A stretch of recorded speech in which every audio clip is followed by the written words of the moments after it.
विद्यार्थियों, BA part third के first paper के अंतर्गत हमने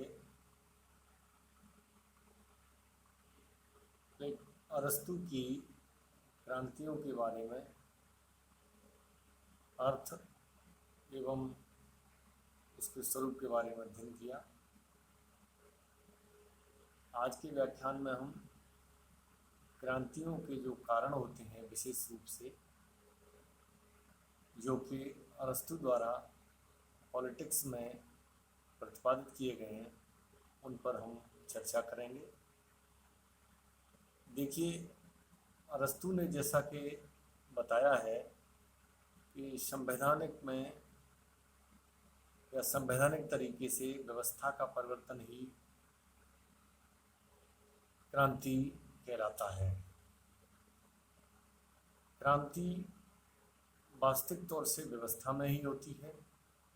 जो व्यवस्था संचालित है उसके प्रति असंतोष का भाव एवं उसको उखाड़ के फेंकना या उसकी जगह दूसरी स्थापित करना, तो ये कहीं न कहीं शासन व्यवस्थाओं के आने जाने का सिलसिला निर्धारित करती हैं।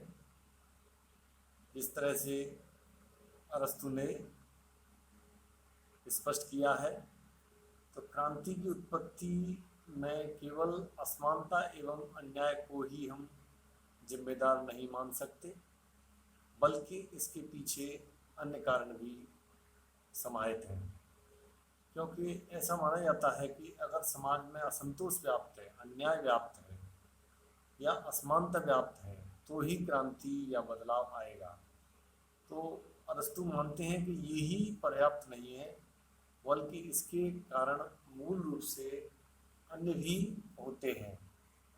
उन कारणों का हम जिक्र कर रहे हैं। लाभ एवं सम्मान की इच्छा। देखिए, प्रत्येक व्यक्ति अपने जीवन में लाभ या फायदे के लिए संघर्ष करता है एवं सम्मान के लिए कोशिश करता है। इसमें लाभ और सम्मान इस बात का सूचक है कि हम पूर्ववत अवस्था से वंचित हैं या उससे हम असंतुष्ट हैं। तो इसके लिए योग्य व्यक्तियों को लाभ व सम्मान नहीं मिलता है और अनुचित तरीके से वे लोग जो अयोग्य हैं वो लाभ और सम्मान को प्राप्त करते हैं। तो जो प्रतिपक्षी होते हैं उनके द्वारा विद्रोह को उत्पन्न किया जाता है। वह विद्रोह ही अपने आप में क्रांति का कारण बनता है। शासकों की धृष्टता। इस बिंदु में अरस्तु ने बताया है, क्रांति में शासकों की धृष्टता का भी विशेष हाथ रहता है। जब शासक परस्पर षड्यंत्र रचना शुरू कर देते हैं और जनता के हितों की परवाह नहीं करते हैं, तब संविधान का उल्लंघन होता है। तो जनता धृष्ट शासक या सरकार के विरुद्ध विद्रोह कर देती है और वह विद्रोह अपने आप में क्रांति का ही रूप धारण कर लेता है। अगला है उत्कृष्टता के प्रति प्रेम। देखिए, इसके पीछे श्रेष्ठता की भावना छिपी रहती है। जब व्यक्ति या शासक राज्य के अन्य व्यक्तियों से अपने को श्रेष्ठ समझने लगता है, तब वह राज्य की एकता को अपने अधिकार में कर लेता है। इससे धनिक तंत्र, राजतंत्र, कुलीन तंत्र में अधिनायकता का भाव उत्पन्न होता है।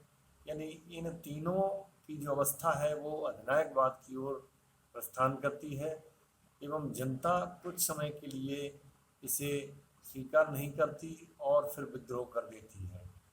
यानी उत्कृष्टता के माध्यम से क्रांति को करना अरस्तु ने माना है। फिर है भय, फियर जिसे कहते हैं। ध्यान रखें, भय का कारण भी या भय भी एक कारण बनता है क्रांति उत्पन्न करने का, कि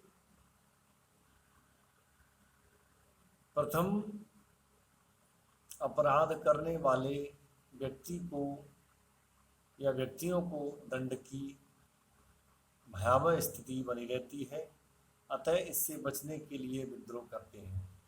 देखिए, समाज में कई तरीकों से भय का वातावरण उत्पन्न किया जाता है। उस भय के वातावरण में व्यक्ति स्वयं को कहीं न कहीं दंड का भागी मानता है और उस दंड के भय से या उस अपराध के भय के कारण वह कहीं न कहीं भयभीत रहता है कि उसको कहीं दंडित नहीं किया जाए। तो उस दंड से बचने के लिए वह विद्रोह का स्वरूप धारण करता है और उस विद्रोह को समेकित रूप से समूचे एक समूह द्वारा आंदोलन का रूप या क्रांति का रूप प्रदान किया जाता है, जिसके माध्यम से वह भय वाला जो बिंदु है स्पष्ट होता है। फिर है तिरस्कार। देखिए, तिरस्कार के अंतर्गत हम ये मानते हैं कि वो जो तिरस्कार या बहिष्कार का भाव है उसमें एक तरह से मानहानि या अपमान का भाव छिपा रहता है। प्राचीन इतिहास इस बात को स्पष्ट करता है कि प्राचीन जो राजा हुआ करते थे वो तिरस्कार या अपमान के भाव से या उसकी दृष्टि से अपने जो क्षेत्र थे उनमें विद्रोह को उत्पन्न करते थे, क्योंकि तिरस्कार का जो भाव है या एक राजा के या शासन के अंतर्गत सामने वाले जो भी शक्तिशाली हैं, प्रतिपक्षी हैं, उनको अगर तिरस्कार की दृष्टि से देखा जाता है, उनको असम्मान की दृष्टि से देखा जाता है या उनका अपमान किया जाता है और वह अपमान इस तरह की भावना को चोट पहुंचाता है जो कि फिर विद्रोह स्वरूप क्रांति का रूप धारण कर लेता है। तो तिरस्कार भी क्रांति करने का प्रमुख कारण माना गया है। फिर है राज्य के किसी भी वर्ग में असाधारण वृद्धि। देखिए, जब शरीर में जो संपूर्ण अंग है वह आनुपातिक रूप से विकास करते हैं, अपने अपने तरीके से, अपने अपने समय से, अपने अपने हिसाब से, अपने अपने विकास के पायदान से वह एक शरीर का निर्माण करते हैं, तो वह संतुलित स्वरूप में सही व्यवस्था को या शरीर को सही कार्य करने के लिए तैयार रखता है। अगर दूसरी तरफ हम देखते हैं, इसमें अगर शरीर का कोई अंग कार्य करना बंद कर दे या शरीर में कोई विकृति पैदा हो तो वह एक असंतुलन पैदा करेगा। तो इसी प्रकार संतुलन के माध्यम से शारीरिक जो व्यवस्था है वो डगमगा जाती है।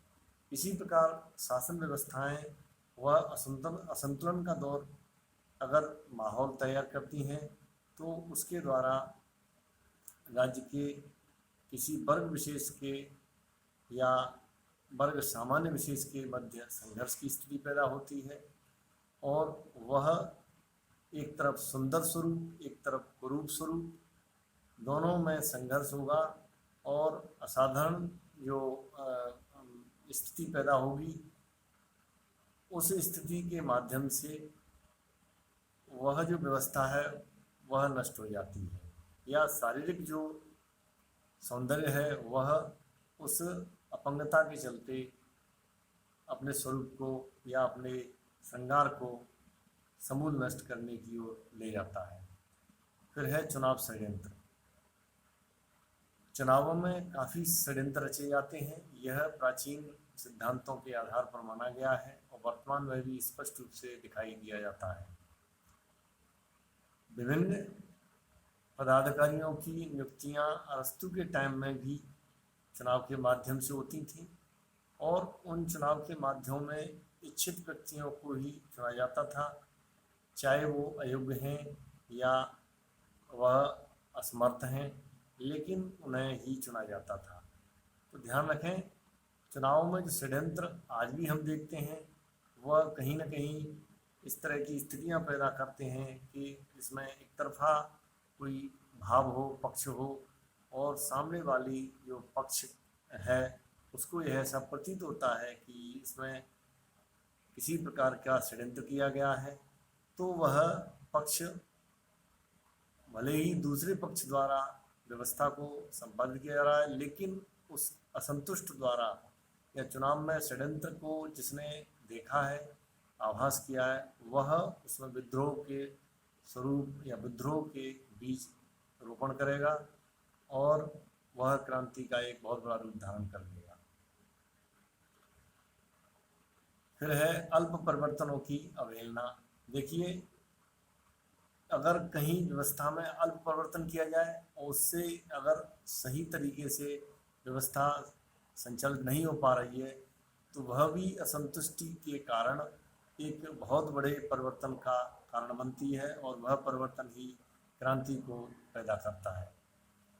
फिर है जाति में विभिन्नता, डिफरेंस इन रेशियल स्टैंडर्ड पर जो डिफरेंस किया जाता है वह भी अपने आप में क्रांतियों को जन्म देने के लिए जिम्मेदार माना गया है।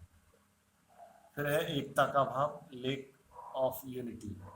अगर एकता है तो व्यवस्था अच्छी तरह सुचारू चलती जाएगी, और उसमें अगर विभेद की स्थिति है तो वह कहीं ना कहीं विद्रोह को आमंत्रित करेगी। फिर है विरोधी तत्वों के कारण। विरोधी तत्व या विरोधी पक्ष होना, हालांकि जो सत्ता पक्ष है उसकी कमियों को निकालने के लिए, उसमें सुधार करने के लिए आवश्यक भी माना है ये राजनीतिक सिद्धांत के अंतर्गत, लेकिन वह विरोधी तत्व कई बार इस तरह का माहौल पैदा कर देते हैं कि पक्ष जो सत्ता वाला है उसके द्वारा कोई किया गया नैतिक कार्य या विभेदकारी कार्य वह विरोधी को इतना उग्र रूप धारण करने के लिए बाध्य कर देता है कि वह एक बहुत बड़े व्यापक पैमाने पर क्रांति करने के लिए उद्यत रहता है।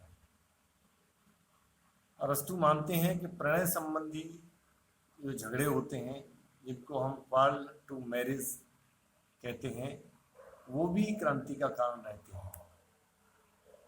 राज्य के किसी भाग की ख्याति बढ़ने से भी क्रांति होती है।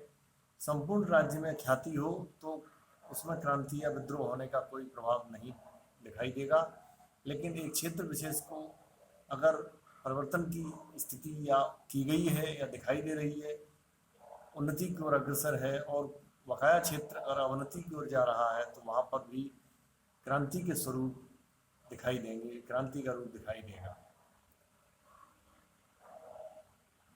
फिर है शक्ति संतुलन। देखिए, धनी निर्धन का शक्ति रूप बराबर होता है तो वहाँ संघर्ष की स्थिति पैदा होती है। देखिए, संघर्ष जहाँ कार्ल मार्क्स समानता और असमानता के मध्य मानता है, संपन्न और विपन्न के मध्य मानता है, अरस्तु यहाँ पर मानते हैं कि क्रांति या संघर्ष, विद्रोह वहाँ होता है जहाँ पर दो वर्ग या दो समान शक्तियाँ जो धनी होती हैं वह बराबरी के स्तर पर होती हैं। तो बराबर होगा या शक्ति बराबर होगी तो वहाँ संघर्ष होना। अंतर्राष्ट्रीय स्तर पर भी, अंतर्राष्ट्रीय राजनीति में भी इस बात का सैद्धांतिक दृष्टिकोण दिया गया है कि शक्ति के संघर्ष के लिए, चाहे वह कम से ज़्यादा शक्ति की ओर संघर्ष हो या बराबर की शक्ति का संघर्ष हो, तो यह संघर्ष ही क्रांति का या विद्रोह का कारण बनता है। फिर है बल या छल। बल के माध्यम से या छल के या द्वेषपूर्ण भावना के माध्यम से भी क्रांतियों को जन्म दिया जाता है। अरस्तु का यह क्रांति का विशेष कारण है, जिसमें बलशाली के द्वारा निर्बल को या कमजोर को सताना, या छल के या कूटनीति के माध्यम से, या जो निकृष्ट अपने आचरण के माध्यम से, धोखे के माध्यम से अगर कोई कृत्य किया जाए तो वह भी क्रांति को पैदा करता है। तो आज के व्याख्यान में बस इतना ही। धन्यवाद।